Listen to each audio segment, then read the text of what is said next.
welcome back to Lumino. Today we're going to be going over a case of a man who went by many names. The Cordova cat burglar, the Visalia ransacker, the East Area rapist, the Night Stalker, and finally, the Golden State Killer. Detective Hall knew DNA was going to be the helping factor in capturing the man who evaded the law enforcement for 42 years, murdered 13 people, sexually assaulted more than 50 women, and committed an unknown amount of burglaries. Before we get started, I would like to ask you, if you like my videos, please hit that like and subscribe button down below. Thank you. Warning, this video might contain some graphic images and language. On the 8th of November 1945 in Bath, New York, Joseph James DeAngelo was born to Kathleen and Joseph. In 1964, Joseph graduated from Folsom Senior High School and joined the Navy towards the end of the year, where he ended up serving from 1965 to 1967 in the Vietnam War.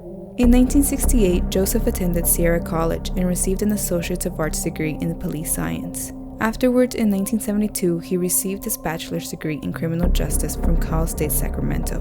That same year, the Cordova cat burglar began terrorizing the people of Cordova. The intruder would sneak into the house once everyone had gone to sleep and occasionally watch the homeowners while they slept. On his way out, he would take purses, wallets, special trinkets, and some photos. During some of his burglaries, if the homes he broke into contained a small dog, he would kill them using blunt force. On certain nights, the Cordova cat burglar would commit several break-ins within that night and leave all the victims' properties at the same location. During 1972 and 1973, the Cordova cat burglar committed more than 30 forced entries. In the early 1970s, Joseph got engaged to a woman known as Bonnie. However, they never got married because she allegedly began to notice how manipulative and abusive he truly was. In 1973, Joseph got recognition in the newspaper for his academic achievements. Within that same year, he began his job with the Exeter Police Department and got married to Sharon M. Huddle, which he eventually had 3 daughters with. During Joseph's time at the Exeter Police Department, he hung out frequently with a colleague named Farrell Ward on the weekends. Farrell later described Joseph as a serious guy who didn't joke much and kept to himself. During some of their conversations, Joseph would inform Farrell being an investigator at the Exeter Police Department was simply a stepping stone to getting into bigger divisions. Investigators believe during his time with the Exeter Police Department, Joseph learned how to cover his tracks better. In mid-1974, the Visalia ransacker began a series of burglaries within the area. He would wear a ski mask, and once inside the house, he would linger for an hour or two. As he left the house, he would take small trinkets, such as rings or an earring from the pair.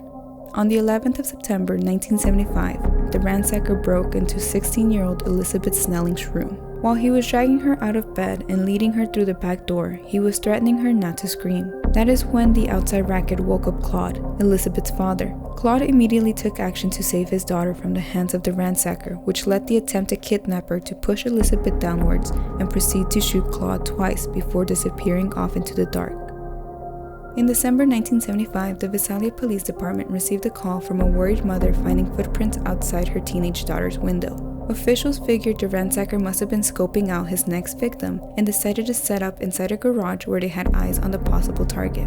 William McGowan was one of the officers at the scene, ready to apprehend the perpetrator the moment he spotted an opportunity.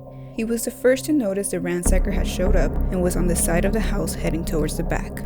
When McGowan confronted the ransacker, ordering him to freeze and identifying himself as an officer, the stalker asked McGowan in a high-pitched voice not to hurt him as he was turning around.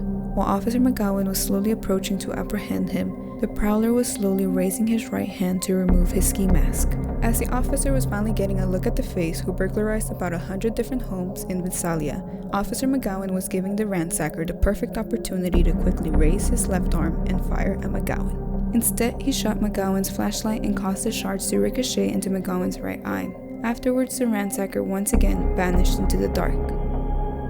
Mid-August of 1976, Joseph moved to Sacramento, resigning from the Exeter Police Department and transferring over to the City of Auburn Police Department. Within that year, the citizens of Sacramento began hearing of the East Area rapist and fearing the Knights. The news covered several of his attacks, informing their listeners on the East Area rapist MO. It was said the rapist would sometimes stalk his victims for days before he attacked. He would even go inside the victim's house before the attack, just to familiarize himself with the property and figure out his best exit strategy. During each of his attacks, he would wear a different ski mask, jacket, and different shoes. He was also known to tie up his victims and with clenched teeth or a harsh tone, threaten them not to scream or fight back, otherwise he would kill them and the rest of the household. Once he had his victims tied up, he would place dishes on the back of the male or adult figure. He would then proceed to sexually assault either the wives or teenage daughters, threatening to kill everyone in the house if he was to hear the dishes on the person's back rattling. After he was done with the attack, he would linger for a few hours, either cooking himself a meal or claiming any beer he would find in the fridge. He would sit in the backyard enjoying the beer while his victims were still tied inside the house. On his way out, he would take cash and any mementos he could, leaving behind torn panties, bed sheets, and ripped up family pictures. On the 5th of October that year, at approximately 6:30 a.m., 30-year-old Jane Carson Sandler was snuggling in bed with her 3-year-old son right after her husband had left for work. Within 5 minutes of snuggling, she noticed a bright light shining down the hall, rapidly getting closer to her room. Before she knew it, she was being blinded by the intruder's flashlight. The moment she was able to get a look at him, she noticed he was wearing a ski mask and holding a large butcher knife. The intruder proceeded to tie both Jane and her 3-year-old son by their wrists and ankles and then gagged and blindfolded them. During the whole process with his teeth clenched, he was telling Jane and her son to shut up. After he was done tying them up, he untied Jane's ankles and sexually assaulted her. Once he was done with the assault, he lingered in the house for about an hour, cooking himself a meal and enjoying it before showing himself out. Jane later wrote a book on her experience, named Frozen in Fear. Police officials believe the East Area rapist committed 10 rapes during 1976. At that point, law enforcement was offering a $2,500 reward for any information leading to his arrest. However, officials had no luck and he continued to rape a total of 19 victims in 1977. On the 24th of January, 1977, the Sacramento News headline stated the rapist struck again for the 14th time within 15 months and threatened the victim with an ice pick. On the 18th of March, the East Area rapist called the Sacramento Police Department to taunt them by saying, "Police Department, Sheriff speaking. You catch me, East Area rapist, you dumb fuckers. I'm gonna fuck again tonight. Be careful."